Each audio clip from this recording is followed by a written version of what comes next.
Hello and welcome to the Midwest Dynasty Fantasy Baseball Podcast. Tom and Cody here today. Cody, how's it going? It's going good. How's it going for you? It's going pretty well. Yeah. I'm really excited for this podcast because we got another guy to the left of us here by the name of Twan Wriggles, Anthony Higgins. How's it going, man? Woods. What's up? How's it going? Excited to be here. Excited to talk about baseball. Even though I don't know much about this new league, but I'm excited to be here. Tell us a bit about your background choice. My background choice? I chose to play fantasy football, baseball about 2 years ago. I don't know. I was on a streak where I was playing like 4 years in a row, but it was all redraft leagues. And my friends aren't as smart as you guys, so I won like almost all of those years. And it's really strange being in a league with competent people and that has more rules than actual baseball does. But it's cool. Like, I mean, I feel like I can hold my own in a fantasy situation. And both you guys, it's really going to be a challenge. Like, this is definitely something new to me.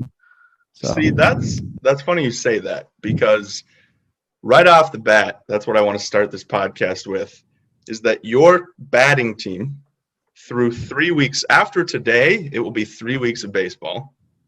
Your batting team is the best batting team in the league, much to Cody's chagrin.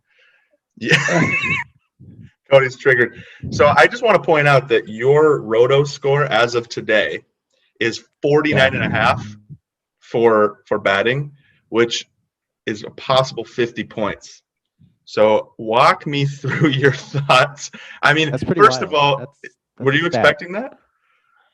I don't know. Looking at this team, like I'm looking at it right now, I expected some sort of like young, good batters. I have Bregman. I read that Bo Bichette was good. Like, that's how far out I am of baseball. I was like, oh, Bo Bichette. I read that he's well at baseball. But no, and Manny like, I don't know. I have a good core, I guess, of young guys, but I didn't think they'd be performing like this. I don't think you guys did either. No. You know, of course. But how much of this is really me, though? You know, like, is this really, what was his name, Max? Yeah. Did he leave too soon? And is this like part him? Or, I mean, I guess I picked up Badu, but you know what I mean? Like, how much credit can I take for this? Cody? I mean, I think you can take some credit for it because you have actually filled out some of the areas where Max was lacking, like where you got to kill Badu and where you actually got Trent Grisham, especially drafting him. I actually think you were able to fill in positions around him. So, like, the core has always been good, and Bo Bichette has taken off this year compared to Max in the past. I agree with that.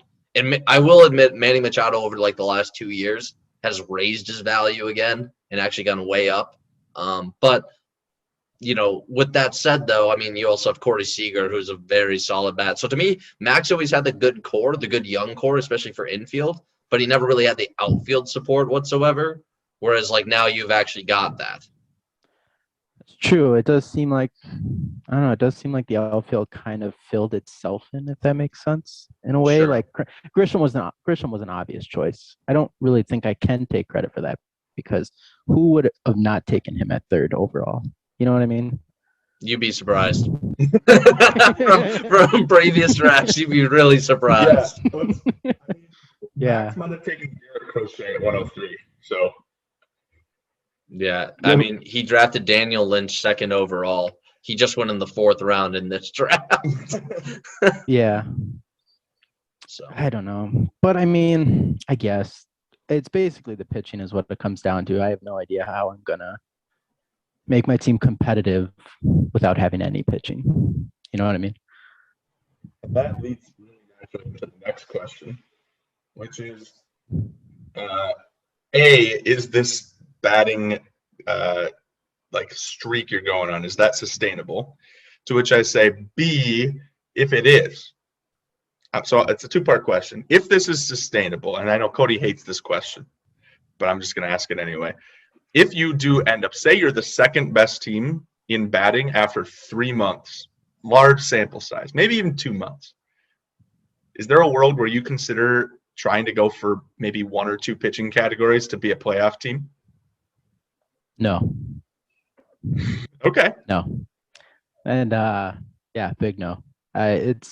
There's not enough core here on one half of my team to feel comfortable with a solid other half, and I'm relating those halves to pitching and hitting. It's just I have to tank. It's just there's no this is really like bad integrity on my part, but I gotta miss the playoffs. It's just the way, if the rules are designed that way for me to benefit tremendously, actually, from not winning the championship and deciding to miss the playoffs, then that's what I got to do. And I'm sorry, Kamish, you probably hate hearing that. And if I was in the room with you, you'd probably punch me in the arm. But it's what I got to do. As long as it's reasonable tanking, like if you're setting your lineup and you're actually putting players in and you don't have guys that are like on the IR starting on your team, and nobody notices it, me including, then I mean I don't really have a problem with it personally. But obviously if it's like you're not even starting player, like if your left field spot's open, or if there's like your center fielder has been injured for like 10 days and you have IR spots open, like it's little things like that I'm like, okay, come on, like, we can't have teams not starting a lineup, because then we could have like 4 teams just not start a lineup the entire season. So they could. I mean, they could. They'd probably get kicked out of the league. Happened with a previous owner. I see. Yeah. So I just need to shoot for under 45 innings pitched every week. Honestly, I don't even think you need to try to do that. Your team will naturally do that. That's true. That's a good point. But no, so you got that going for you, which is really nice. Yeah. So basically, to kind of refine that answer, I'm not going to tank, but I'm not going to be a buyer at the deadline. Yeah. That's for damn sure. Yeah. Yeah. I mean, off the podcast too, and I can tell you, Cody agrees with that principle. Cody, do you want to go with? You want to share your opinion on what Anthony should do at that point? Well, I've always said, especially if you're super high in batting. I mean, to me, my viewpoint on it was like, I don't know if I was able to explain on the last podcast, or I don't think I did. I actually thought it'd be really good to like start selling those guys that are at their highest peak value right now, and like see if you can especially get buyers now. Like if you sell Manny Machado halfway through the year and he's having another career year like he did last year, it's like these guys are at their peak value. They're the highest they're going to be. And it's like if you're able to maybe not even get pitching core, but just reinvest in young batting and then be able to sell those young batters as they kind of come up once you have a ton of them. But I will say this, if you are like first place, like 50 roto score, then you could theoretically say, okay, I'm the best batting team. What if I just took like a couple position players and I flopped them or switched them for like pitchers, like a bunch of pitchers or relievers? And that's just maybe that's you weren't part of the league, but that was a strategy that Sam actually did in our first year. So his entire team, he drafted a team to be pretty equal in starting pitching and relieving pitching, and then his batting was insane. But what he noticed was that he could get away with just really investing in relievers for that year. And so he would win like 6 categories very consistently. He'd win every batting category and then saves and ERA and sometimes ERA whip. Yeah, but to be fair, that was a different scoring system. We had Ks per 9. I agree. So that's what aided relievers way more than strikeouts. Yes, I think it's doable, but it is an option. Yeah. But It's a risky Yeah. option. Well, he probably got third though that year. I doubt he took the championship.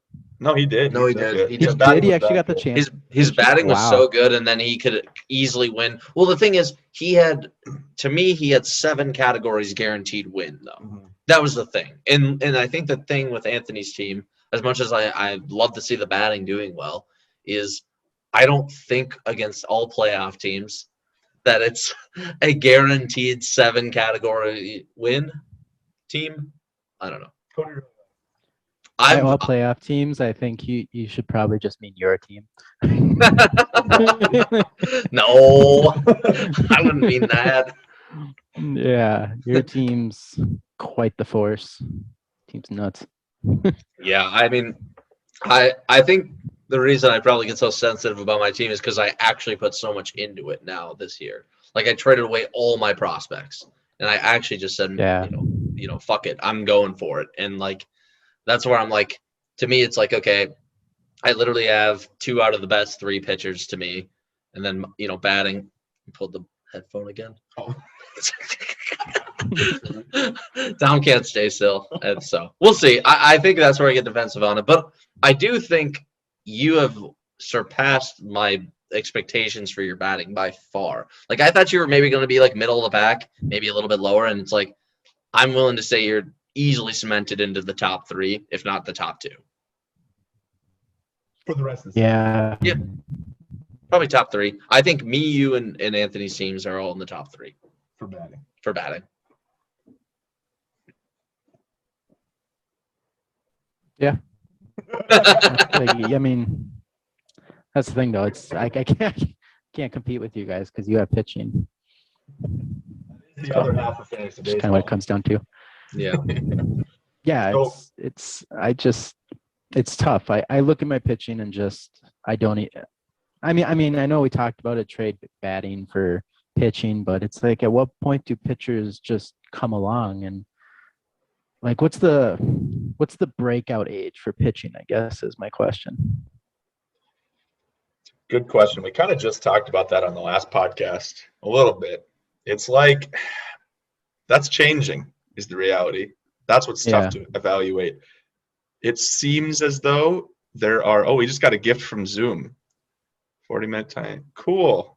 What is this heavy old blue? I don't know. It must know we have 2 people. Anyway,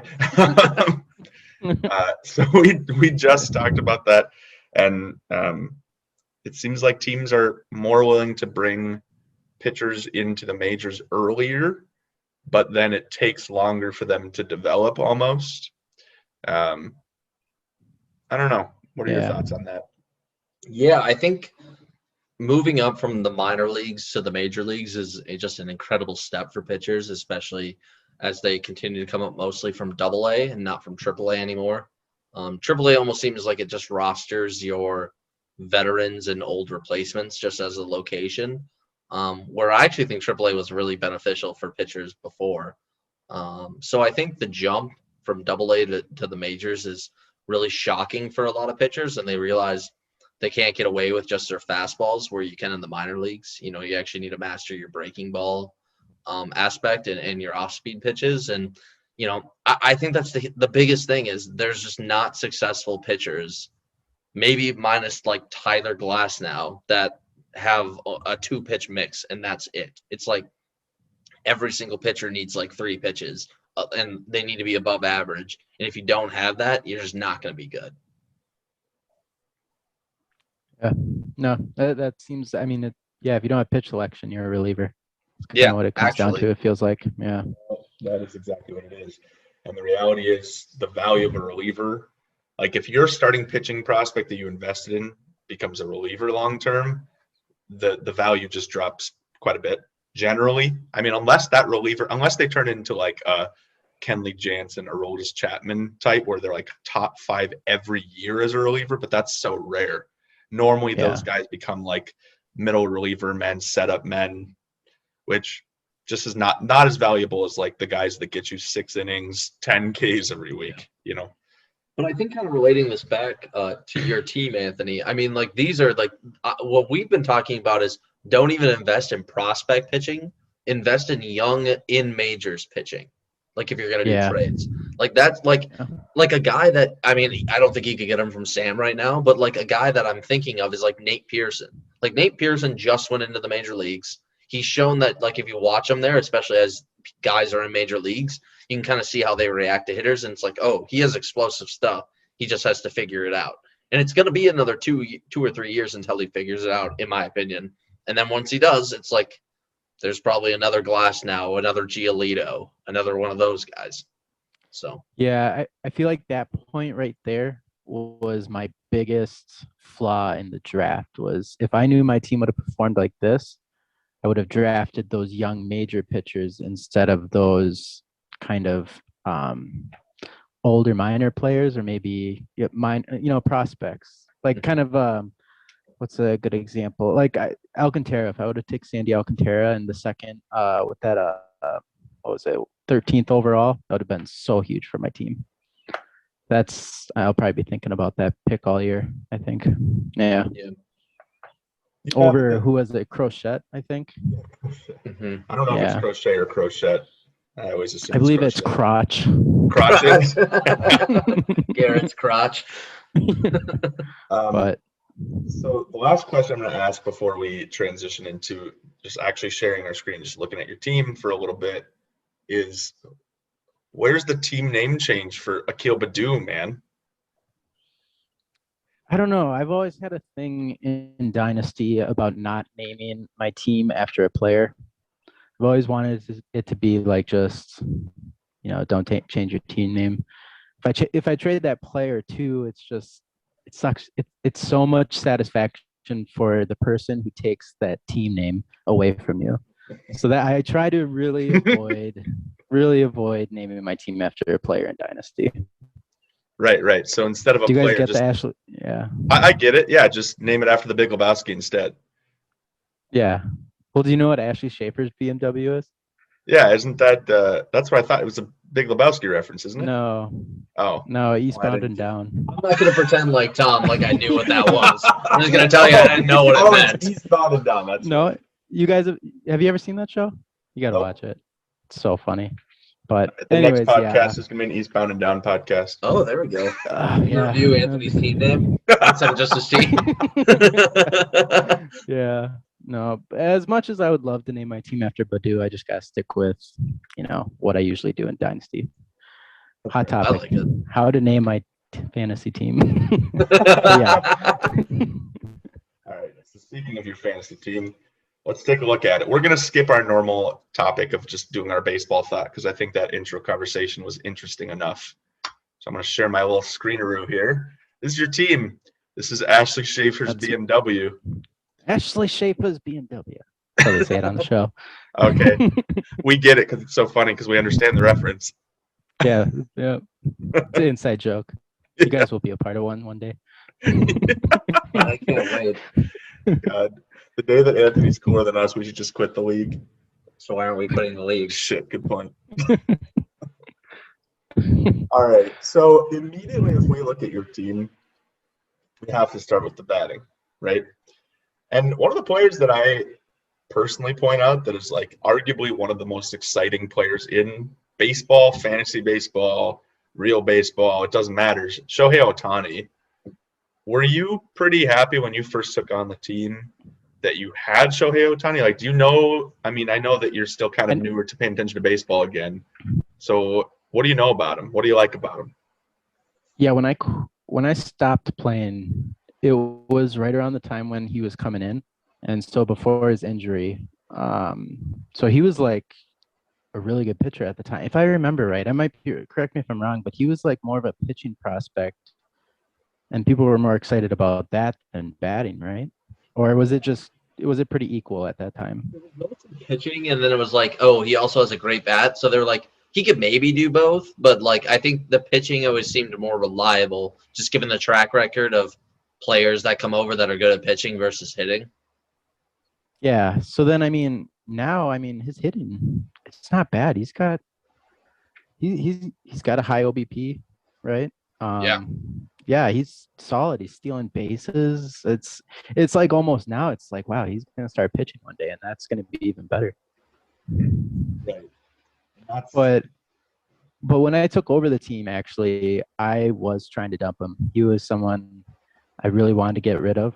Um, a lot of the reason had to do with him being injured, and I don't know. I didn't think he was going to start this season like this, and I thought it would have been a good idea to dump him. But now I'm kind of thinking I would have been selling low, and I never really want to do that in fantasy. But yeah, it's dumb luck that he's still on my team. Yeah. It's probably a tough sell, honestly, right now, just because, like, I think based off the way the league does eligibility too, where we have a certain requirement of games last year or a certain amount this year, he's not qualified yet for a starting pitcher. I don't think so, at least. I think he's only eligible for utility right now, which he will be.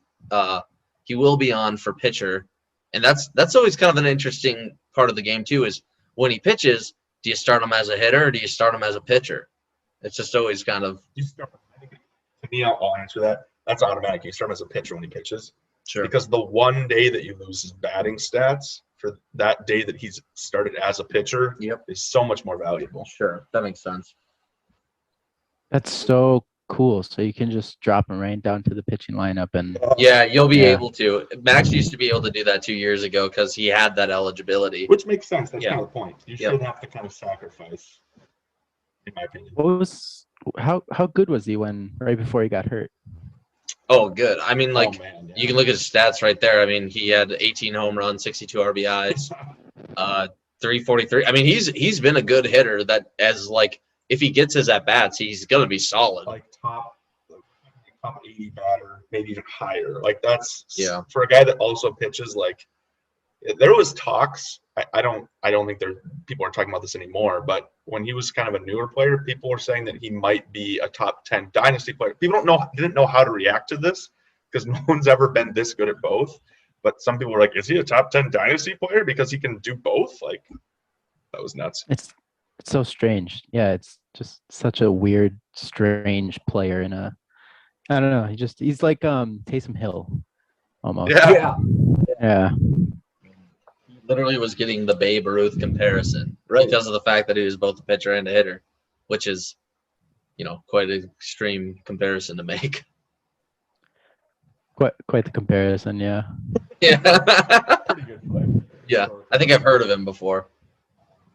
We already touched on Keel the Dude, but Tony, who would you point out?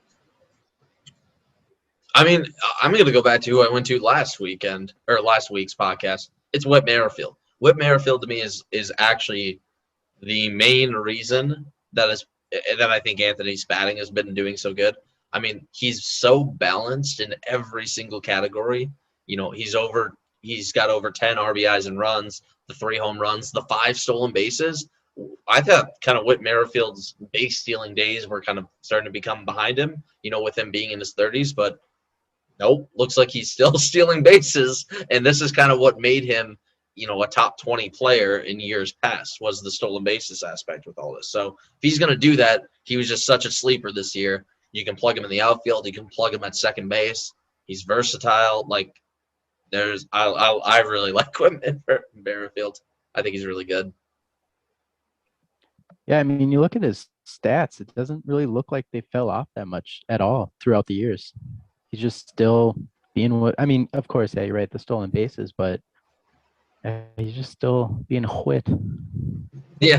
No, you're 100% right. That's what's so valuable about him. And actually, historically, to give you some historical knowledge on Max's team, every year on the podcast, this is our number 1 player. And we've even approached Max personally to get him to trade Whit because we're like, dude, because now he's 32? Yeah, so now he's 32. Yeah. And so he's a little bit past his prime even. And he's just consistently, he's one of those players that's never a star, but always a top 50 player.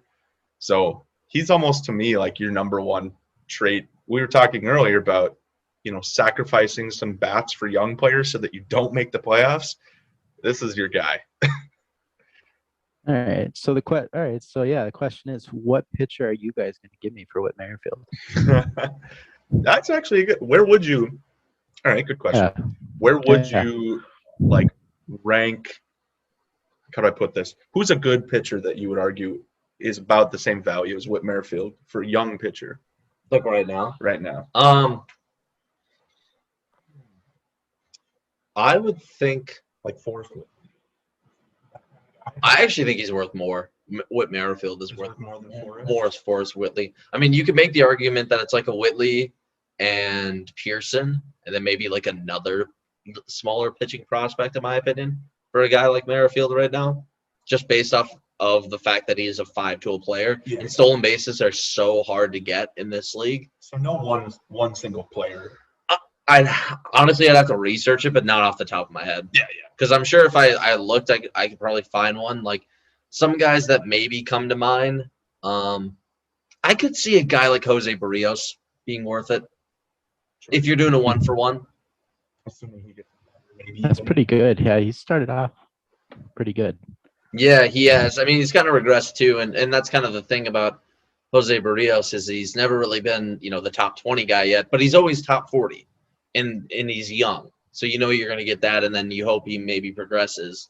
But at the same time, he's always still kind of on the outskirts in or outside looking in, whereas Whit Merrifield actually has been like top 30 batting every single year pretty much. So what about even someone like Corbin Burns, who's just on the top of my mind too. It doesn't have to be someone that is on the precipice of a breakout. It can be someone that broke out too, right? I mean, you could do that. I think you'd be tough pressed to try to acquire that player right now. Yeah. That's my point. I think like when you have guys that are like Corbin Burns that are going off, you're never going to find guys that are going to want to trade him at that moment unless they get a huge return back because they're seeing the breakout happen and they're getting excited and you keep one of these players or even draft one of these players and then they react positively and then you're like, well, why would I want to just trade him again? Like, you know what I mean? Mm-hmm. Unless you truly think he's going to fall off, but I don't think most people do when they see a breakout. They're usually like, I want to ride the high and I want to keep going with this. And I think this, is this the next Jacob deGrom? Is this the next Shane Bieber? Who is he? Like, so that's my opinion on that. Yeah, no, I agree with that. Definitely. Because when I'm trading Whit Merrifield, people know exactly what they're getting. They're not getting anything more than Whit Merrifield. Right. Yeah. Yeah, that was good advice. I'm glad I asked that question because, I think I will be shopping Whit Merrifield now, especially with Cody because sounds like he likes him. I do really like him. If I can find a package, I actually will offer you a package for him that I think would be good, but I'm running short on my young players right now. Yeah. I'll figure it out. You can just give me Shane Bieber. It's fine. That's true. I heard he's an up-and-comer. the last question I want to ask you, Anthony, is after you've been paying attention for a little more than a month, who's your favorite player as a batter for your batting team? As a batter, I don't know. I mean, it's hard to pick one player because, like me and Cody were talking about earlier, I think it might have been before the show. It's like, who's the star here? So, I mean, I think I have to pick someone that I think is just going to be on my team for a while. And honestly, Trent Grisham is my first draft pick. I think he's going to be around for a while. And it's cool having just, I don't know, a nice young player that everyone's excited about. And he was my first draft pick. So, yeah, I feel like that's an easy answer, but that's what I got to go with. No, that's a good and easy answer. For me, it's funny because like the longer you pay attention to Dynasty and baseball, you start to get like these like your own personal opinions on players over time. So for me, the answer to that question on your team is Bo Bichette. Because he was a player when you stopped paying attention, arguably like that 2 to 3 year window where he was like top 10 prospect for a good year, maybe year and a half. Mm-hmm. And then he's in the majors been insanely good. Like you could make the argument he's been better than Vlad Guerrero, maybe. Oh, he has been his career. Yeah. Right. Which if you know anything about, I don't know if you know about Vlad Guerrero, but Vlad Guerrero was the number one prospect for a long time too. So it's cool that you have Bo Bichette. No, it definitely is cool. He's my favorite stepchild. I like Bo Bichette. But yeah, I mean, he's top 15, right? You got maybe even he's pushing top 10 in Dynasty rankings. Yeah, he's about top 15 right now. Yep. Just because of how young he is. Yeah. Okay. No, Yeah. I mean, to me, he's your building block for sure. I agree with Tom. yeah. Yeah, he's solid. But yeah, I'd have to go with those two young guys. The last guy I want to highlight, I guess, is Riley Green. He's probably your best prospect, I would argue, as far as batting. Yeah. Yeah, I haven't had time to well, of course he's in the minors, so I don't watch him, but I've been reading a lot about prospects and I see his name come up a lot and I was like, oh shit, he's on my team. And I'd love for you guys to tell me more about him because it seems like he is my best prospect. Well, let me tell you. Riley Green was drafted. Listen here. If you notice a certain team he's on, that might tell you who would have a lot of knowledge about him. Okay, but Yeah, he's the Tiger. Yeah. I'm trying not to be biased because this is a good player to highlight. He is his best prospect. By far. All right. So he was drafted 5th overall by the Tigers a couple years ago out of high school. So his big thing was that he's the classic balanced hitter where he's got the stolen base potential, and then he's known for his super good technique in his swing. So what's nice about him is even though he's drafted out of high school, he's the kind of guy that you develop for 3 years in the minors. And I've seen that he could come up by the start of next year already if he continues to show the growth that he has in the minors. So and he's an outfielder. Center field eligibility is pretty awesome. I think that's where they put him. Depends on what shakes out with the rest of their outfield, especially now what's happened with Badu and the like. But he's definitely a guy that you're not trading at any point. Okay, that's fair. Player comparison. What's his high low? Best case scenario, who's his player comp? Worst case. Oh man. Cody's better at that than I am. Yeah, I think if you're gonna do an actual player, I don't know why. He kind of reminds me of Michael Brantley, but just Michael Brantley with a little bit more power. He's gonna be the high average guy, your RBIs and runs, maybe a little bit more home runs. I haven't heard as much about the stolen base game that you maybe have, Tom. Yeah, I think that just tends to kind of go away a little bit especially with the young prospect. But that would be mine. I mean, he's a lefty bat, so that's where I think maybe the ceiling is, which is a great ceiling to have. Michael Brantley is constantly one of the most underrated players out there, in my opinion. Floor, you can kind of go anywhere. I guess I don't fully know. Generally, guys that are known as being a pure hitter tend to have a high floor. So I guess for floor, it's hard to give a player comp, but I mean, is there a way he easily just bust? What's his bust percentage? I guess that's probably a better question. Well, that's interesting to see that because where are we putting? Where is he on most lists? Top 20 prospect? Yeah. So the bust rate for top 20 batters, and you're gonna see this is the kind of nerds we are. We look at this shit. For top 20 batters, the bust rate is so hit rate is generally 55%. So the bust rate is 45%. So there is a good chance that he's not an average, or sorry, that's not right. 60. That's insane. No, sorry, 35%. That makes way more sense.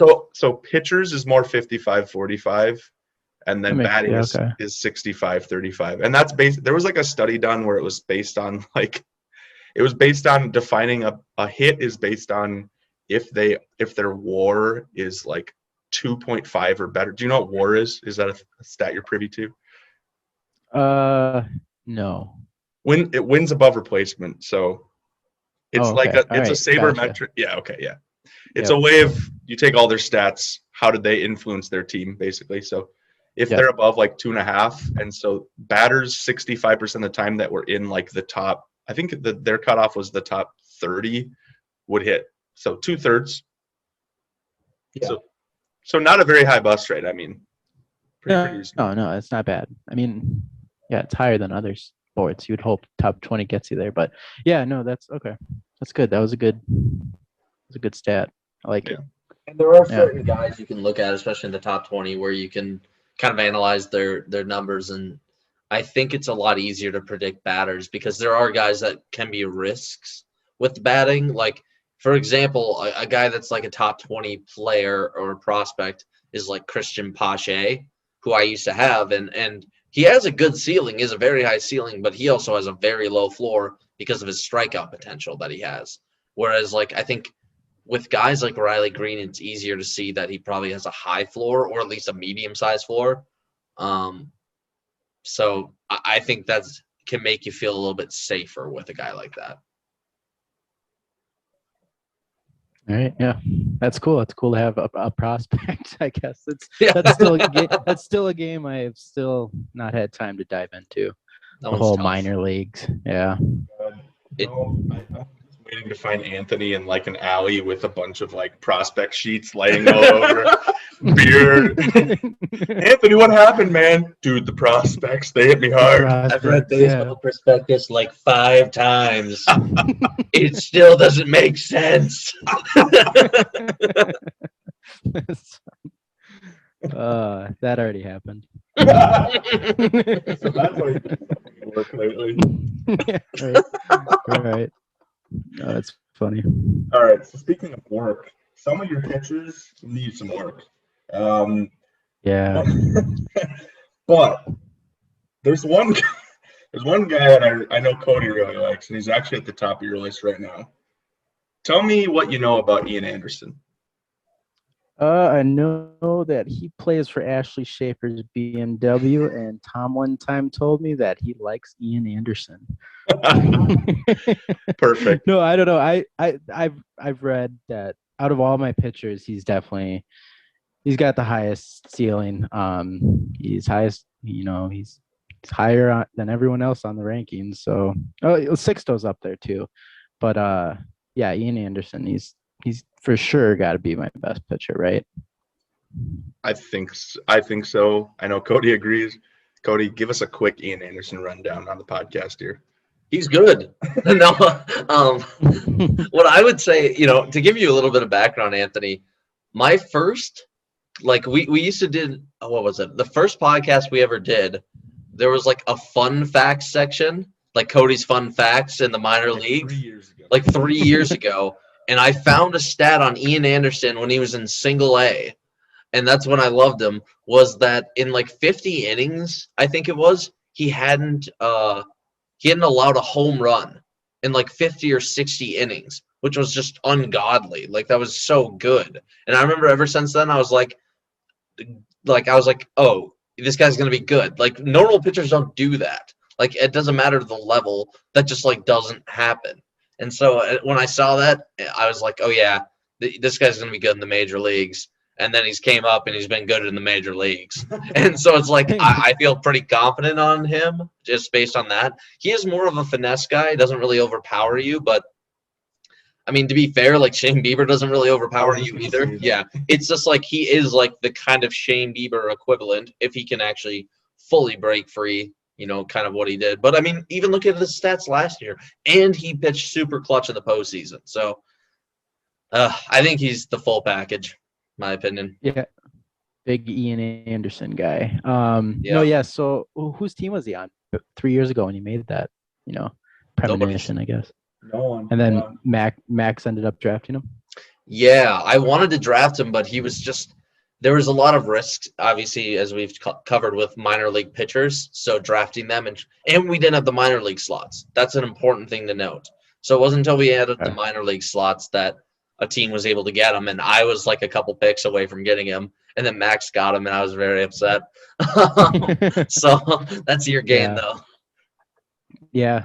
I mean, that's probably the tough part about having these podcasts, because then everyone in the league knows who your players are, who you like. But we prefer that. That's the difference to me of like baseball versus football is that there is so much more room for opinion in my eyes in baseball because like, yeah, we might like one player, I might like a player, Cody might like a player, but then you can just find one guy that you're like, oh, I'm drafting this guy, I really like him, and no one knows about him yet because there's so many players to look at. Yeah. Yeah, that's cool. Yeah, Ian Anderson. Not going anywhere. It's so hard to talk about that's these guys smart. sometimes. It's like I don't have an opinion yet. Makes sense. That's okay. That's probably the best. Honestly, that's probably the best way to play fantasy. Yeah, I suppose. Just looking at raw numbers. Just look at Coming into numbers and look at like cybermetrics and don't actually throw an opinion into the matter. Sometimes can be you kind of save yourself, but I don't know. Yeah. This was meant to just be a quiz show. After this, Cody and I are going to grade you, and if you are D or lower, you have to find a new owner. So. Oh yeah, dude. I feel like a D will be generous when it comes to my pitching knowledge. Yeah, Anthony's like, shit, I didn't realize there's another half to fantasy baseball. Yeah. Well, I just look at these players and it's like I know some of these words. Well, let's talk about the one other obvious pitcher, and then we'll move on. And that's Okay. Sixto Sanchez. You got to know about this guy. He was the pitching prospect to own at one point. It was Forrest Whitley for a while. And then, God, there was a guy like right after Forrest Whitley that I'm thinking of. Luzardo. Jesus Luzardo for a while. Sixto Sanchez was there was a window where like Sixto Sanchez was the pitching prospect shit. And then he got traded to Miami. Yeah, so he was in Phillies, right? Yep. He was a Phillies prospect. I don't remember what the deal was. It was for JT Realmuto. Oh, that's right, the JT deal. So JT Realmuto, the number one catcher in fantasy for the last couple of years, was traded to the Phillies from Miami. And Sixto Sanchez was the pitcher that was like the big to make it like kind of a blockbuster, so to speak, for Miami on Miami's end in their haul for JT. So he did, correct me if I'm wrong, but I'm pretty sure he had a decent 2020, right? Like promising signs. So I guess what I'm saying is watch Sixto because he was a high-ranked prospect. When's he come? Is he going to play this year? Is that the thing? I think so. I mean, Isn't he played injured right last year. now? I think He's injured, but I mean, yeah, last year it looks like his stats were good. What was he, 3.4 or something? Yeah. Yeah, no, it's kind of those two guys are the only ones I know aren't going anywhere, and it's at least something that gives me hope. Yeah. exactly. I think Same- another thing I wanted to add quick too, sorry to interrupt, is like I think you adding honestly Dane Dunning is a super good add, by the way. That guy was a pitching prospect as well. And he's super young from the White Sox. And he's a guy I actually almost considered getting during the draft because I just recognized the name and knew that he was a good pitching prospect. I think he could turn into one of these guys that was like on the back half of a top 50 prospect that hits, just as a heads up. Yeah, when I watched your podcast last week, you mentioned, kind of older guys in the majors all of a sudden, hitting some sort of I don't know, just all of a sudden getting good. And I saw Dane out there, and then I was reading articles, his name kept popping up, and I was like, this might be another dart throw, but I think this is a good one. So I'm glad you said that because I kind of felt the same way about him. Yeah, no, I saw you pick him up, especially after his first start, I was like, yeah, that's going to be a good pickup, and he's going to get the opportunity in Texas. So I thought that was a really good pickup for sure. I've said this before, and I'll say it again. Like, you have so much agency and control over your team's success, in the sense that like it's just making a bunch of small, really good decisions. And you've only had your team for a month, and you've already made a lot of good decisions. Like this, it's enough to say that your team actually does feel different than when Max had it, which is like corny maybe, but I'm proud of you, man. I'm honored. But yeah, anyways, it's all about throwing darts. That's the name of the game, especially at the beginning of the season with the year off in 2020. There's just so many guys on the free agent wire that are budding. It's just throwing those darts.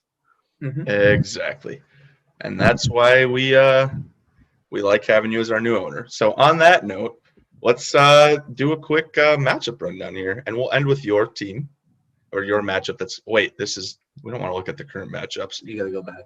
We gotta go back. Holy, matchup. my boomer. Oh my God. Oh no. Oh, such a boomer. Here, I'll help you. It's right there. It's Matchup okay. period. There it is. Wow, that was Period 2. God. Brought to you by God for editing. Thank God for editing. Period 2 brought to you by the Midwest Dynasty Fantasy Baseball Podcast. All right, so I don't want to start with me. Hey, you know us. You subscribe to us. Yeah, yep. No, that's right. All right, so let's do start with Alex and Cody's matchup. Cody, you were supposed to do the 10-0, but you didn't quite get the 10-0 here. You went 9-1 to Alex's 1-9, which I'm sure like heavily disappointed at Alex over this period of time. To me, the thing about your team, just to get it out of the way, and then we can actually talk about more interesting things. Oh, thanks. Is that like is that there was no point in time that I think that you were even considering being less than 8-2 in this matchup. Maybe Monday, but yeah, after that, yeah, I mean my batting went off. To just give me some more credit, I think I ended up taking like 5 of the top categories. I took all 5 pitching top categories this last week, and I think I took like 2 or 3 batting. So yeah, it's a pretty good team. Hey, yeah, everybody knows. Nobody cares. Moving on. Podcast now. Yeah. I agree with The great- point. Have an amazing team. I think we're just to identify, like, to me, there's 2 headlines. Okay. Batting headline is Fernando Tatis is back. Mm-hmm. Do you have any concerns about his long-term health? No, do you? This is actually something I haven't talked about the podcast. You haven't I yet. haven't talked on the podcast, but Cody and I have talked about this outside the podcast. Do I want to say this on the record, though? Yeah, it's on the record in my ears. So yeah, might as well say it. All right. So my hot take with Fernando Tatis, Anthony, and listeners, all 5 of you, is that I am like genuinely concerned about Fernando Tatis moving forward because his labrum micro tear that he just experienced, I think so it also happened to him when he was a prospect, and now he just like lost 10 days to his labrum again as a major league player at the ripe age of 23 years old. So my hot take is that I don't know if Tatis's ceiling is as sustainable as it once was, which is like top 5 player. I think you got to go hotter than that if you're going to go for it. The way you were saying it, you can't. God damn it, you stupid fucking headphone. You can't just say Singular. I don't think his ceiling isn't as higher. You've been making such a big argument on it. No, tell me what dynasty ranking he has right now. Arguably number 2 or maybe 1 in dynasty. No, I mean on your ranking list. If you're making a ranking list, where do you put Fernando Tatis Jr.? The hot take I had before I dropped him down to 15 because of his labrum issues. God, That's a lot. Yeah, that's sickening. Well, okay, here's my logic.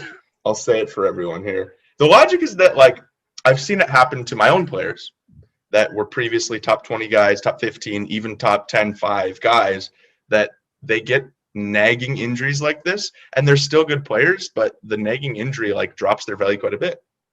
So I'm personally biased, but the guy I referenced to Cody is Carlos Correa, who he was, as a prospect, he was like the number 1 guy for a while, maybe number 2.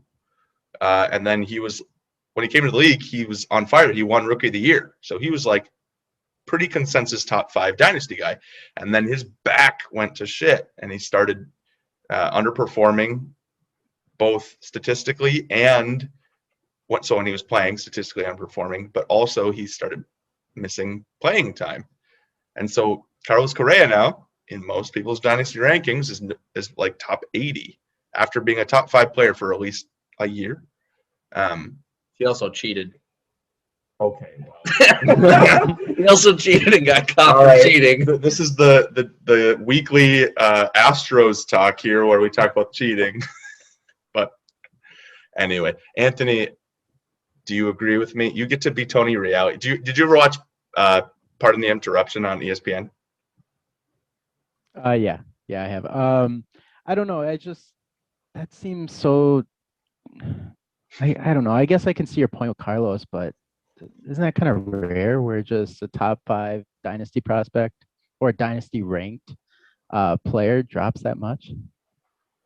Funny you should say that. It is extremely rare that a guy drops that far from that high of graces. That's a very good point, Anthony. All right, another guy who isn't even on my team because I'm trying to think of guys not on my team. The other guy I was going to say on my team is Chris Bryant. Was one of those guys, not top 5 ever, but he was like a top 20 guy pretty regularly. After he won MVP, he was top 10. Giancarlo Stanton used to be a top 10 guy in a lot of people's lists. Now he's like, what, top 30? Most people's lists. And that's not just due to age. He also has had oblique issues kind of thing, you know? So there's another example. I think you guys can both agree there are good examples of this phenomenon happening. I mean, yeah, but it can happen again. My argument is it can happen to any player. Exactly. Still. Right, but that doesn't. What I'm saying is it can happen to any player. Therefore, it's irrelevant to all players. But my argument is that it can happen to any player. It hasn't happened to every player. It's happened to Tatis. Where he's been on the IL for like 10 days this year. But there's a high risk that he completely tears that motherfucking labrum. There could be, or he could just have off-season surgery after this year and fix it.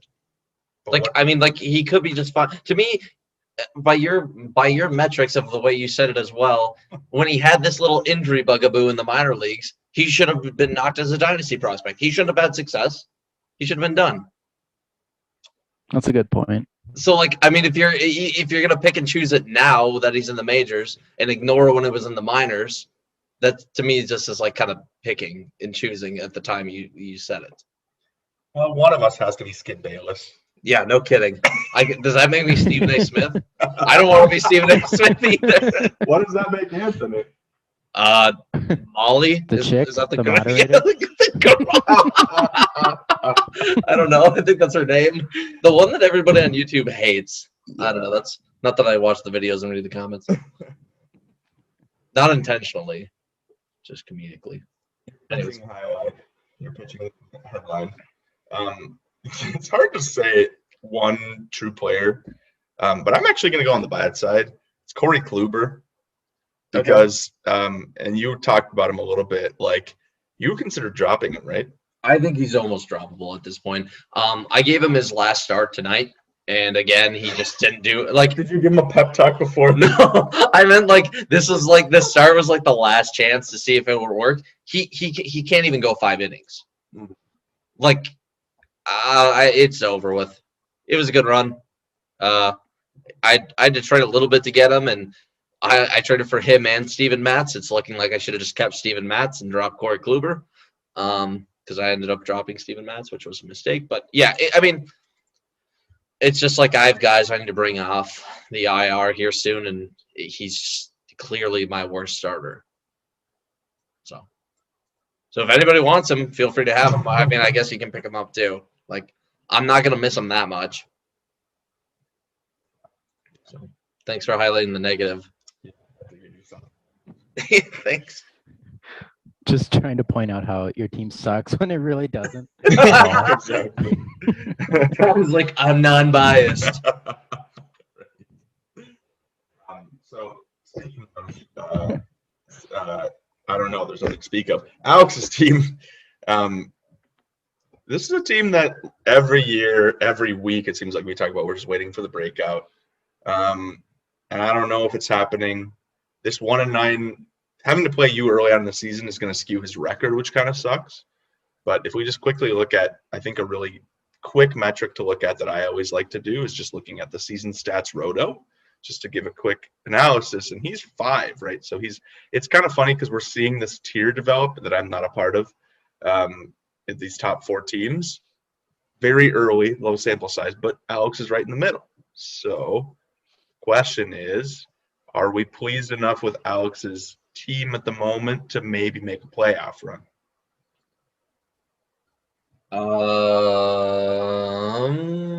Not with the injuries that he has right now. I think he's good batting.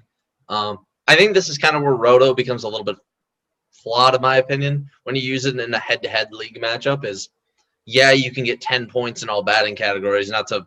This makes it sound like I'm talking about Anthony's team. I'm really not trying to, but like you can you can have all top 10 batting. Like you can be the number 1 team in batting, but if you don't have any pitching, you actually will not win.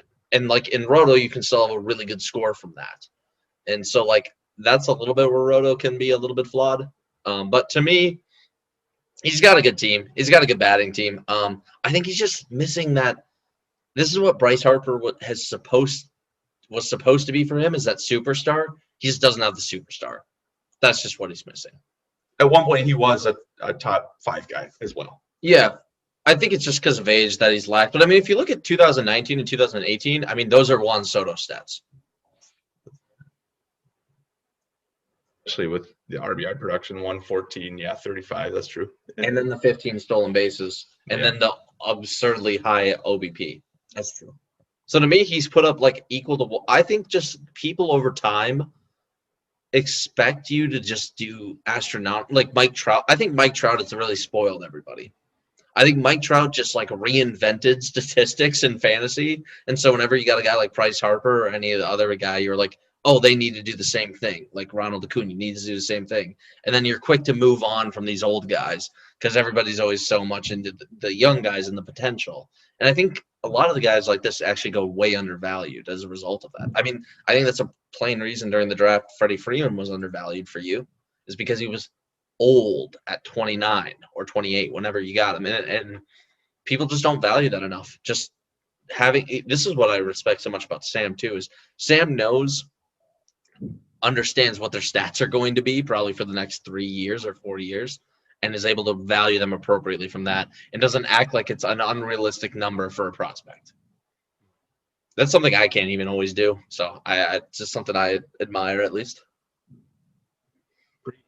I will preach. Anyways. The obvious to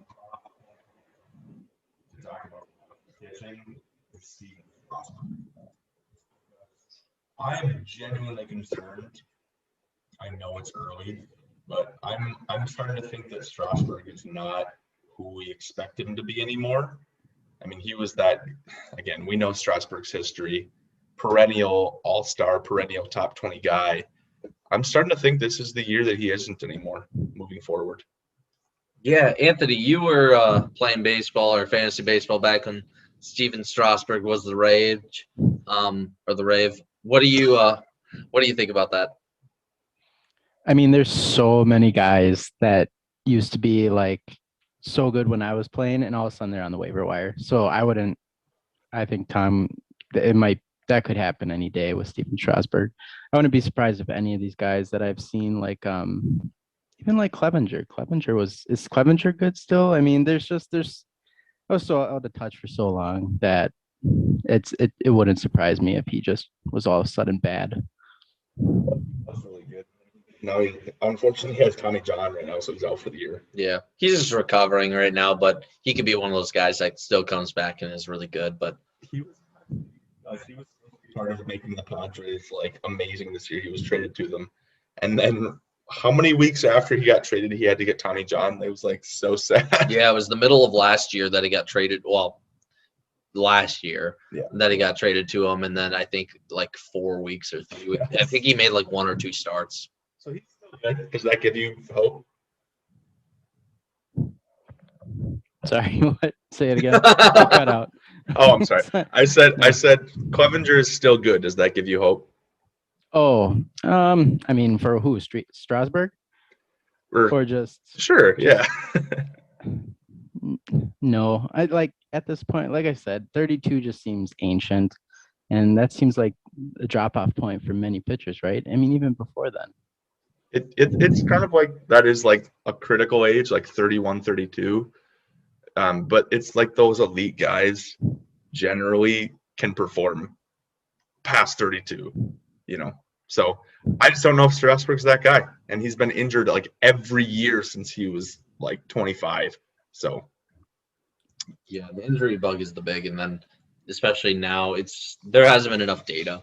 He's made 4 starts over this year and last year. Like, I'm not willing to write him off completely, but then again, he's not a guy I want to buy. Yeah. Well, I doubt Alex is even excited about him being on his team at this point. you know? Yeah. It's just he's like, oh, I have him on my team, and Just ride it out, basically. right. Yep. Get as much as I can get out of him because I'm not going to trade him, kind of thing. Or just see if he has a couple good starts in a row, then try to trade him, Right. and then that's the goal. Cool. Discussion points. Cody, you won 9-1. Let's move on. Well, yeah, I mean, before we move on, I gotta say, Cody, the preseason trading was quite a sight to see. I mean, I've played fantasy for a while, and I know how much work it takes and how hard it is to trade for those, like make those blockbuster trades. So that was super impressive building this team preseason. And with that said, it's incredibly frustrating, and I hate seeing how good your team is. Well, thank you. I appreciate that. It's a lot easier when you have a salesman coming to your door and offering you products, and then from that salesman, you're able to make those deals.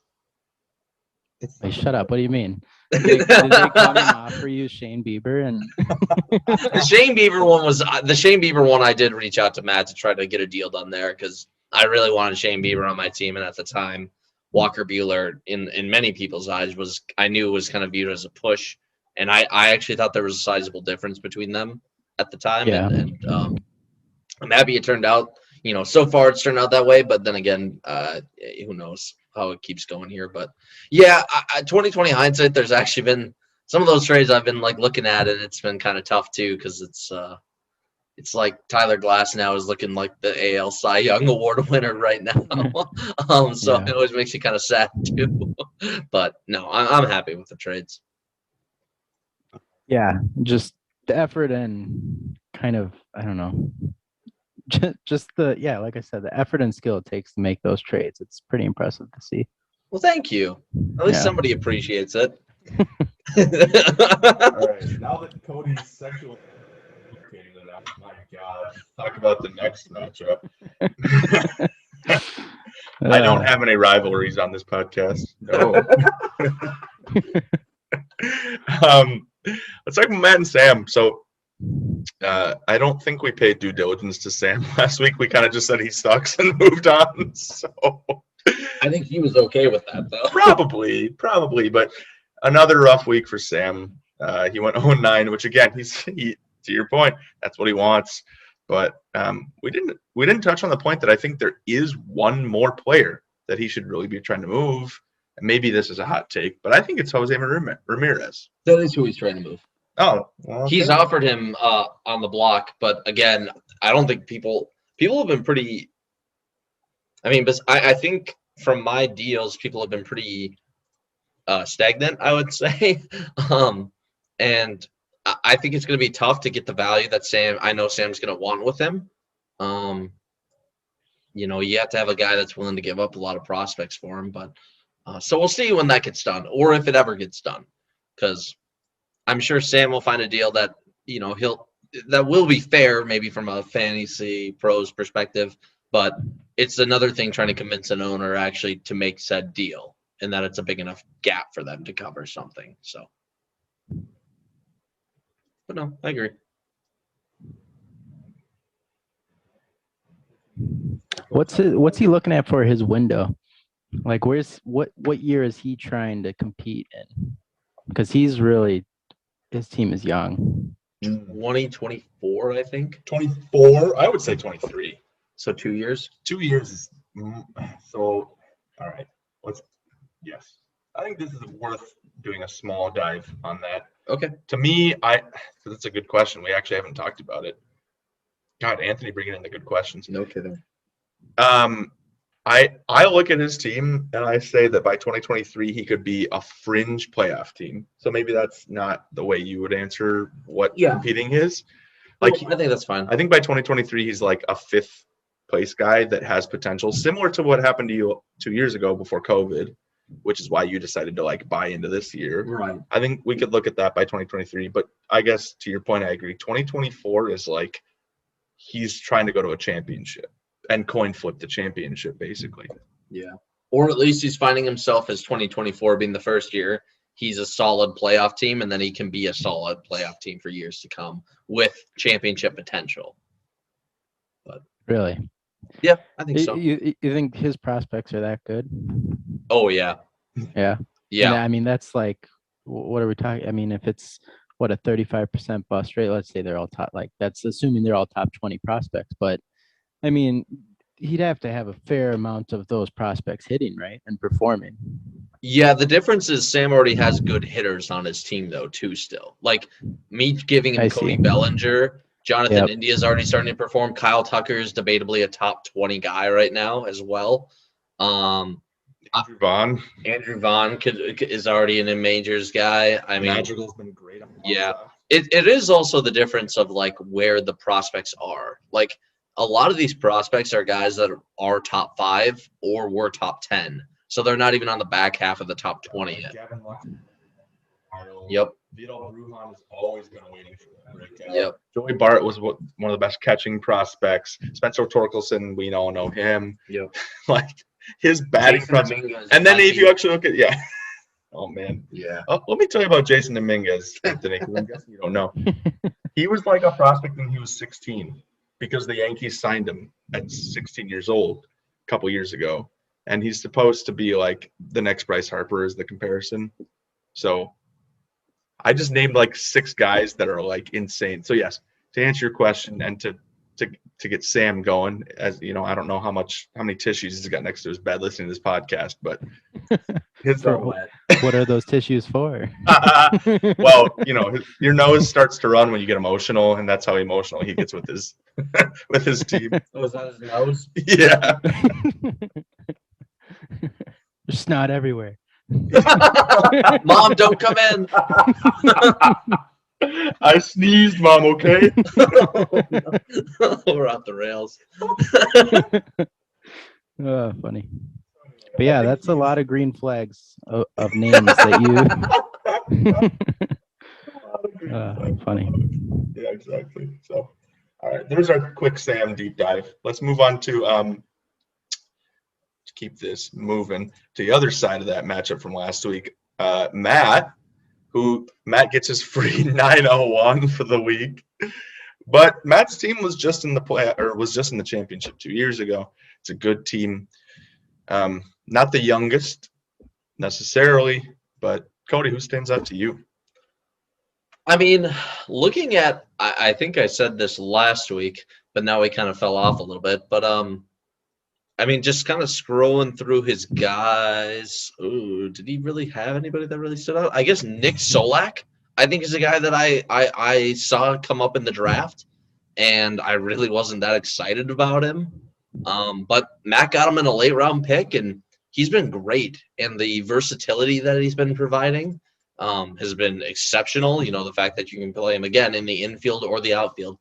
I think, again, we try to bring up on a couple podcasts a year how important positional versatility is, especially when it comes to batting and being able to move your team. Like, I will actually try to have a player that it has more versatile positions that might be a little worse of a batter than another guy who doesn't have that same flexibility. Because it is so important to be able, through injuries and off days, to be able to move your guys around. And Nick Solak is a guy that jumps right in, and he's doing stolen bases. He's hitting home runs. He has a high OBP. You know, he's just a good all-around guy. He's the 5-tool guy that he was able to get in the 4th round so far right now. So is he going to keep it up this much? Probably not, but it doesn't matter. Even if he's a guy that hits 15 home runs, gets 70 RBIs, gets 90 runs, and like 20 stolen bases, that's super valuable. 150 hitter, but that's rosterable. With the potential to be top 100. Yeah, right, exactly. Which is incredibly good. Yeah, it is.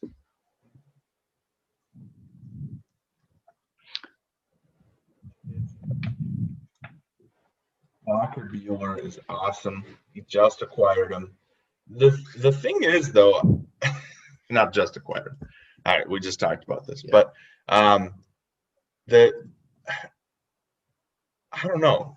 He had a rough week from a couple guys here. One of them is Zach Plesac. We're not concerned, though, right? Can I highlight a guy really quick? Please. I want to actually highlight a pickup that he did with Emmanuel Clace. everybody was talking about James Karinchak was going to be the closer for the Indians. That was the big thing, and that's why he went within the first couple rounds. He's not. Emmanuel Claes, or Klaas, whatever his name is, was the prospect that was coming up that was supposed to be the big-time closer that they were going to have, and they've actually given him the job immediately over Karinchak. I can't believe they did that, but they have, and he's responded greatly. Like, he's really good, and he's one of those guys that we were talking about that you were like, oh, if they're young and they have the potential to be a good closer for the next 10 years, like a Kenley Jansen, this is one of those guys. He won the job over an established setup man that honestly could have also gotten the job, and he's responded perfectly towards it. So good on Matt for getting that pickup out of the way and kind of like adding what could be a solid closer for years to come, potentially. I know it's early, but just potentially. I mean, Matt's team, this is a team that looks like it's going to be competing for like the next 3 years, right? I think so. I think too. I think, and when we say competing, maybe not like the best, maybe not the championship, but like competing meaning you're in the 3 to 6 window, every 3 to That's 5 window, right? Like, yeah, and that's the or I shouldn't say it's a problem because it's totally cool to make the playoffs every year, but like, he would have to make a few moves to elevate, I think. Yeah, just a couple more additions and whatnot. But I mean, I think, he's got his pitching's fallen off. That was the big thing that led him to the championship game. I mean, he had to trade, or not trade, but Max Scherzer. I know he just had a good start here, but again, it's how long can he continue to do that? Matthew Boyd's still looking good, but that's kind of always, who knows how that's going to go. He has really good young pitchers. But also on the flip side with his batting, he also has young or old veteran players that we'll see. I think a fringe place is perfect to put him. I think he will be around, like Tom said, 6 to 3, possibly 2 for the next 3 years. I don't think he's going to be the worst team in like the next 5. Right. But that's my opinion. Yeah. And young enough that they're not going anywhere fully.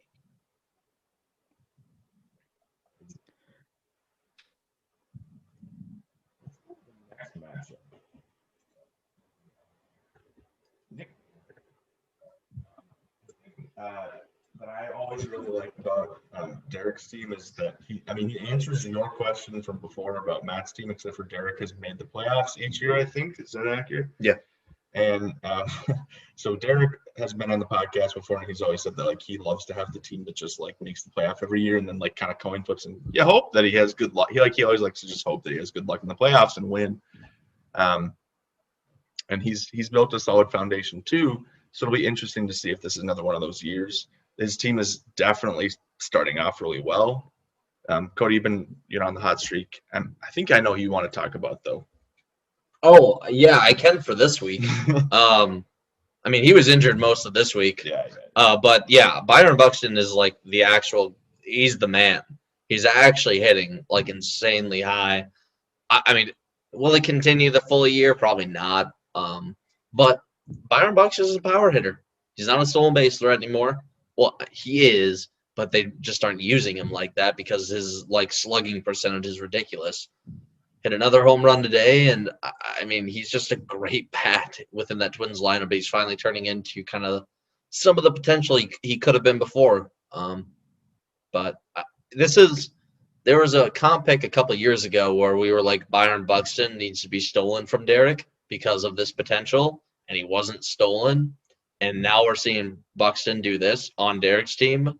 So it's like, if I'm Derek, I'm considering myself incredibly lucky that this happened. Yeah, I remember hearing that on last week's podcast when Max had the opportunity to steal him, and he could have been on my team, and that made me very upset. Because I agree with you. I think Buxton he's at his potential right now. I think he's doing it. Watching him swing the bat, it looks like every ball is going to go out of the stadium. It's unreal what he's doing this year so far. Yeah, put in perspective, we got Chris Archer instead of Byron Buxton, that's like a historical meme for the podcast. because the first podcast after that comp draft, we just like said Chris Archer like 4 times. What? Yeah. You don't know this history. You had Chris Archer on your team. You don't have him on your team anymore. That's how bad he is. No, I know. he's on I Sam's know team Chris right now. Archer. Is how bad he is. Yeah, exactly. He's on a team. God, Yeah. Sam takes horrible. it seriously. Yeah. We were pretty bummed because I guess we didn't know you were going to take over the team, but that sentiment that you have is the same as we have. Yeah, we were very sad when we saw that, and we really just wanted to be like, "Do you want to redo it? Like, do you want to try again?" There was just silence for like 30 seconds in the room. I don't get it. What was Chris Archer was what, maybe 28 at the time? I don't know. I don't know how long ago was this. I think he just didn't have starting pitching at the time, and he was thinking that starting pitching could help make him maybe a more competitive team. I don't know. I think it was a hopeful steal, maybe not a good one looking back on it. Is that why I quit the league? You guys memed him out of the league? No, I think part of it was Max moved out to Denver a couple years ago, and I think not being able to be near us and connect with the league kind of takes a toll. Yeah, that'd be tough. But you've been on opinions on players here. Eric's team. To me, looking at them, do you want me to talk about Jordan Montgomery? No. Oh, I thought you were giving me a face, and then you were like, I thought you were giving me a face, and then you were like, look at this player, and I was like, I don't want to talk about Jordan Montgomery. Yeah, go for it. We talked about it last night. Yep. I think this was an off pick for Derek, and he was drafted, right? Mhm. Sure. Yep, in the second round. Yeah, second round draft pick, and already super performing for him. Top 30 guy. This is to me part of the reason that like the research. Not that Derek's pitching never left, but I think he did need a guy, and so this is like it puts Derek's pitching from being good to being like good plus. Yeah, and that's already shown so far. I think Derek is a strong playoff team. Yeah, I think he's well balanced. I think he's going to be perfectly at that 3 to 4 range. Like in my opinion, I think the pitching's still a little bit too weak. He's got great relievers. He does have like 3 or 4 really good starters as well, but they're just not. I don't know how to put it. Like Giolito to me is the guy, and then he doesn't really have another. Aaron Nola. Yeah, Nola's up there, but. Really starting to develop. Yeah, he has good pitching around him. Don't get me wrong, but like Marcus Stroman right now is also pitching really well, but I don't think that's going to continue for Marcus Stroman. Not to harp on his team. I think it's a very good pitching team. I think it's on the top half of pitching. I just think he's like to me is like slightly like maybe the number 5 batting and number 5 pitching is what he is, which it should be good enough to make playoffs. But that's me. Maybe batting's a little bit better, but then again, I don't really like a couple players like Jorge Polanco, Hunter Dozier, Dylan Moore. The kind of meh players. Franchi Cordero, I didn't even know he plays still. Sit on his team a little bit more. No, I'm playing him this week, so I gotta shit on his team. I gotta speak it into existence, but like the bad part of that part of his team. Hopefully. But yeah. He does have a good team though. I like seeing Dylan Carlson hit the ball. So yeah, that's what his team's named after. Ray. Let's move on here to Nick's team. Yep. I don't know what to think. All right, so Anthony, Nick should be your brother because Nick is the other league member in our team that took over for another team member. We used to have a guy named Aaron in our league, and Nick took over for him. This year, Nick took over? No, Okay. last year. Yeah, but it is his first year technically. Why do you say that? Because we didn't have a season last year. Oh, that's a good point. So it is his first year. Okay.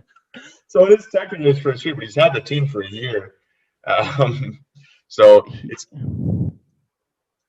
Oh yeah, I was just gonna say that his team, to me, we've talked about this before.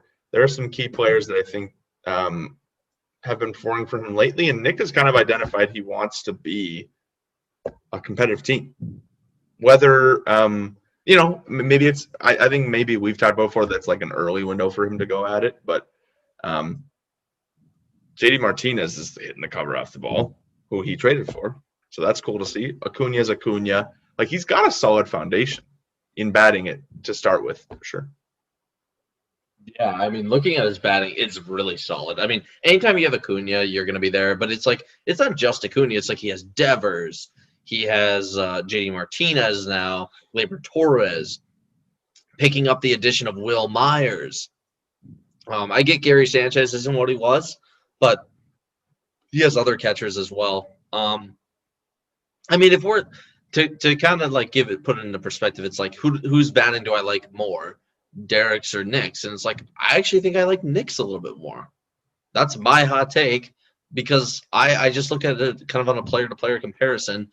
And when Derek was really good, he kind of leaned on Pete Alonso, and he's finally kind of regressed back to what Pete Alonso, in my opinion, should have been. Was like he's too high of a strikeout guy in order to be like this 50 home run hitter. Well, because he could be, but I don't know. I just don't always see that as sustainable. Like, I think he's a very good player, and I think he's there, but he's not Ronald Acuna.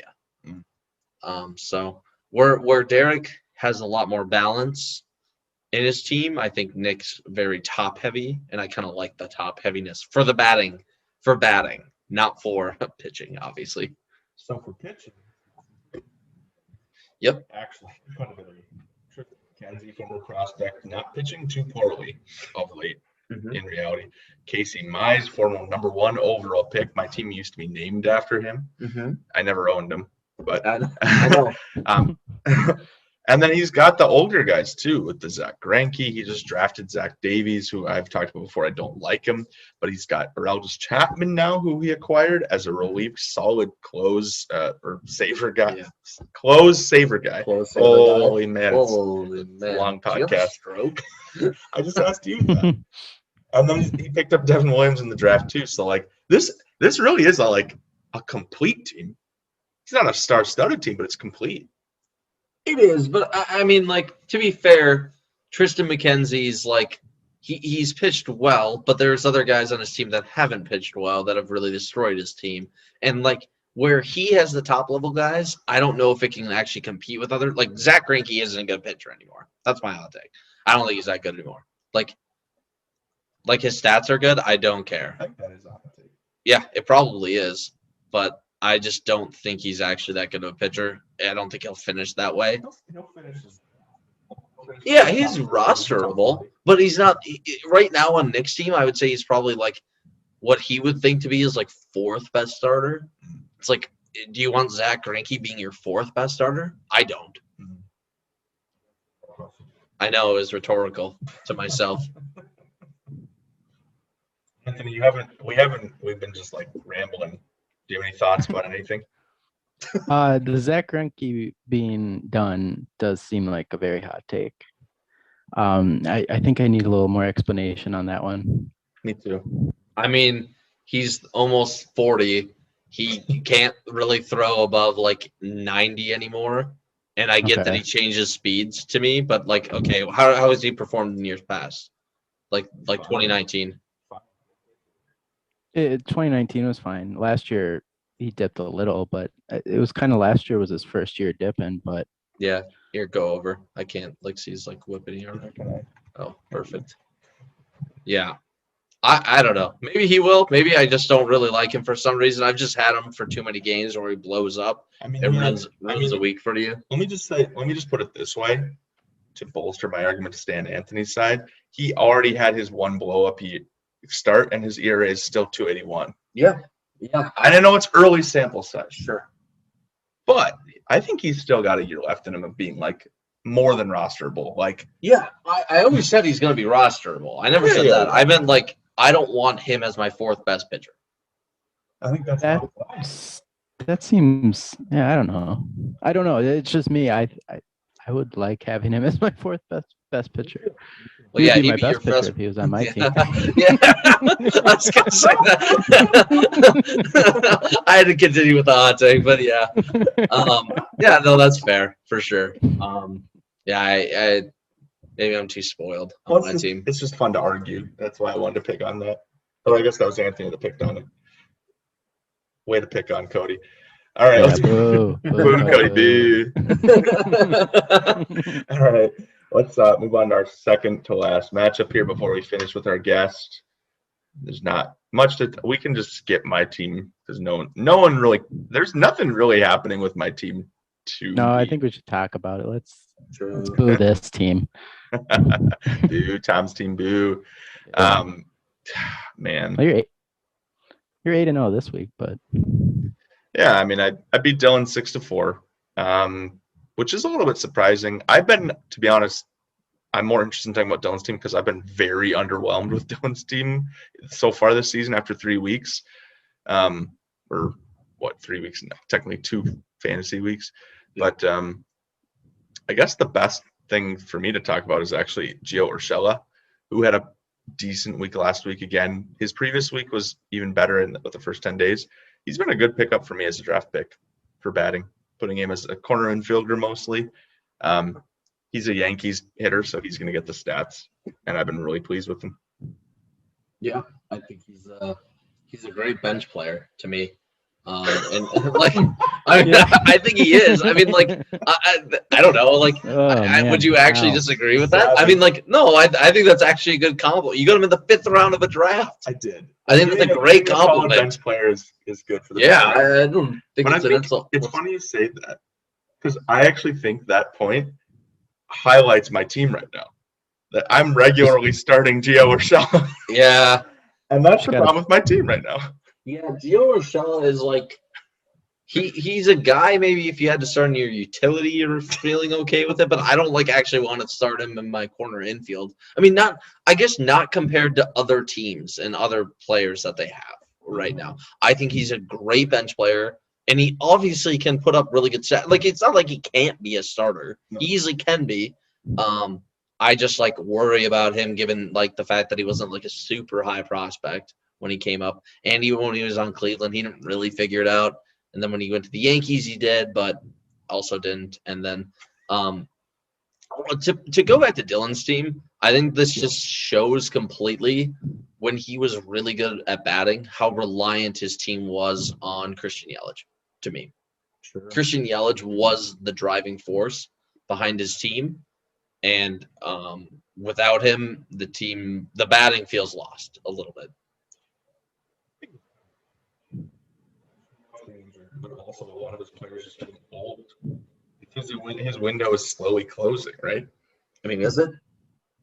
I don't know. I mean, Trevor Story, Joey Gallo, Matt Olson, Yordan Alvarez. I don't really think it's like old. Fair. I think his team's young or in its prime. In prime. It's not young. It's not a young team. I'm trying to get up and get your point. Yeah, it's not like over the hill. It's not like in like 3 years we're like, oh, his team fell off. To me, it just is like he had a season where his team, like his players went off, and some of them had unrealistic seasons. Mm-hmm. And we kind of recognize that. And this is kind of what I go back on is like that we always want to talk about is like, okay, yeah, with the 2-month sample size, you can say it's real. But to me, it's like from a dynasty perspective, you can't. Mm-hmm. You can actually look at underlying metrics and generally have a good understanding if you think a guy is going to continue doing that well. Like, did we think Daniel Vogelbach was going to hit 35 home runs every year? Like, I didn't. Like, it seemed pretty lucky to me. So, I don't know. That's my take kind of on that matter.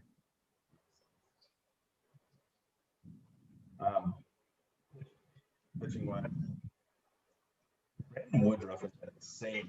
He was a guy that Dylan picked up when he had a bit of a uptick at the end of 2019, mm-hmm. and then he had a crazy good COVID year. And now Brandon Woodruff is just like, oh yeah, he's a known ace from Milwaukee. So I don't think Dylan's pitching has. If anything, it's kind of funny. His batting has gone down, mm-hmm. So I've been on with that. But Dylan's pitching is like really good now, or at least good. Right. It's got really good pieces to it, I would say. Right. He's not fully there yet, like not fully realized. Like having Zach Gallen, Brandon Woodruff, having guys like Michael Kopech as soon as they, kind of get established, I think are great moving pieces.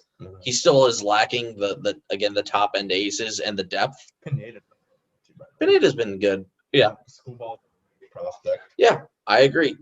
Yeah. Like I said, I think he has a lot of good to average to slightly above average pitchers. I mean, with the exception of those couple that we mentioned beforehand. But I don't know. Anthony, any players you want to target here for trading for? I mean, correct me if I'm wrong, but Tom, is you and Dylan's team seem similar? Are you guys both kind of in your prime and maybe the window's closing soon, or just at first glance? I have to try to admit that. Old age creeps up on you.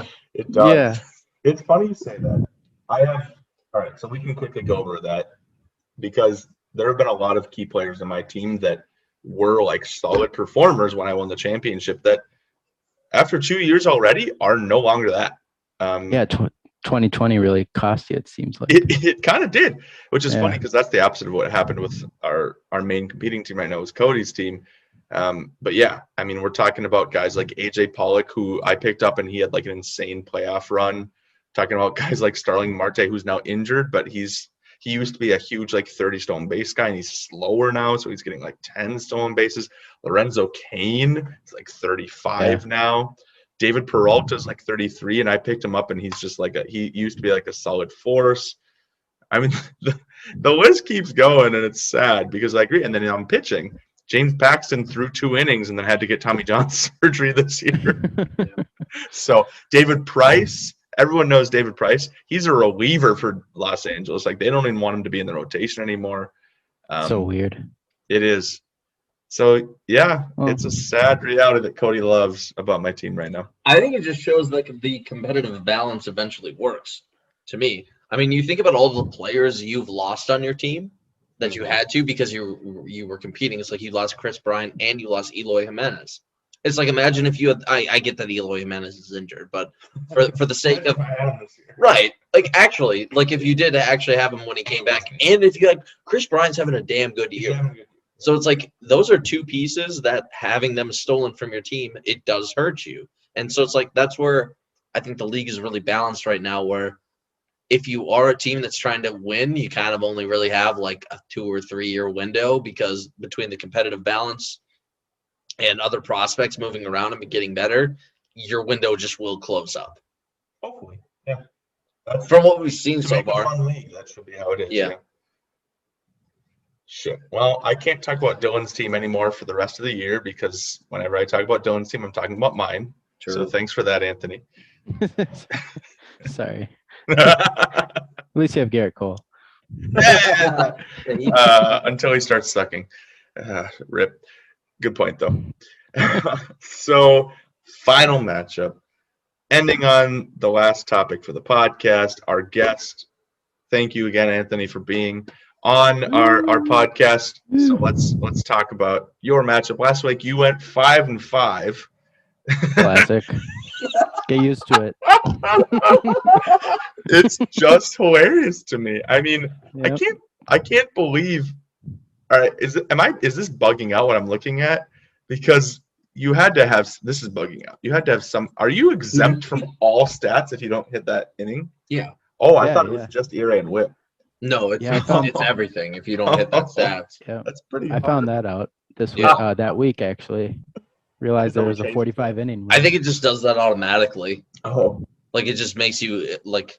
I don't think would you have even won any of these anyway? I think I would have.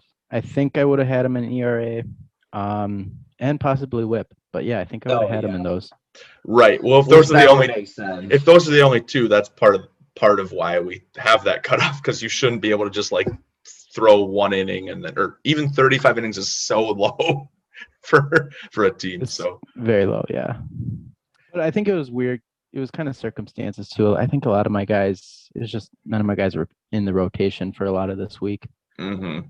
So that makes sense. But just saying, wasn't trying to win, so I'm happy with it. Yeah, absolutely. Yeah, exactly. Makes sense. Yeah, another 5-5. You're gonna perennially break. You're gonna break that record of 5-5 weeks for The picture of mediocrity. Yeah, exactly. Oh, it's very lopsided. Exactly. So But- we already talked about your team in depth at the start of the podcast. So let's talk about Gronley a little bit to end the podcast here. Gronley made a huge push in the offseason. He identified he wanted to be a good team. Is he doing that? No. That's kind of my short answer. Is no. I mean, I would even go as far as saying I think he's in the bottom 2 teams this year. Really? Yeah, I think the players that I look at his batting and I see nothing. Like I mean, like I shouldn't say nothing. I do see good players. I see nothing. I see water. I see no, but like I mean, yeah. There's Tim Anderson. I guess a decrepit Josh Donaldson. That let's see if he can stay healthy for more than a week. And at bat, you mean? Jorge Soler is a guy that I really do like, but he's just not doing it this year. And unfortunately, if I had to choose somebody that I'm like, oh, who's a guy that maybe like hit 40 home runs that might just hit 10 this next year? It's like, oh, that could be Jorge Soler.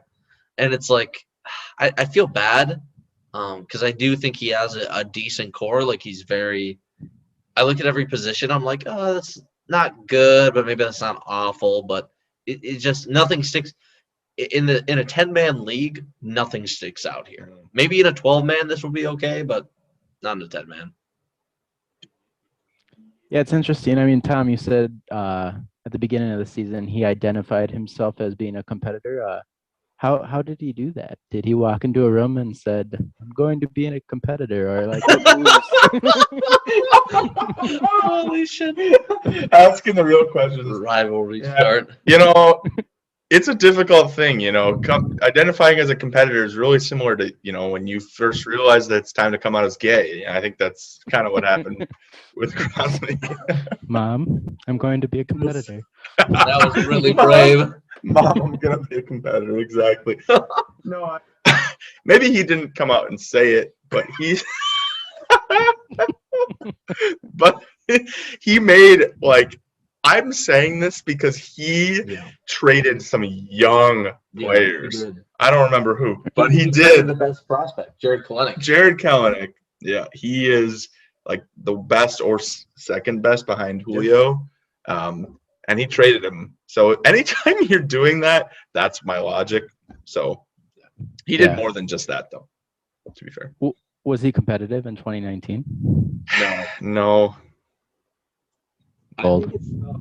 It's part of the learning curve, unfortunately, where I don't know how active certain players get with trying to do trades or trying to figure out this, but it's interesting. What I do like about Gronley's team is his pitching is good. Mm-hmm. His pitching is going to be good.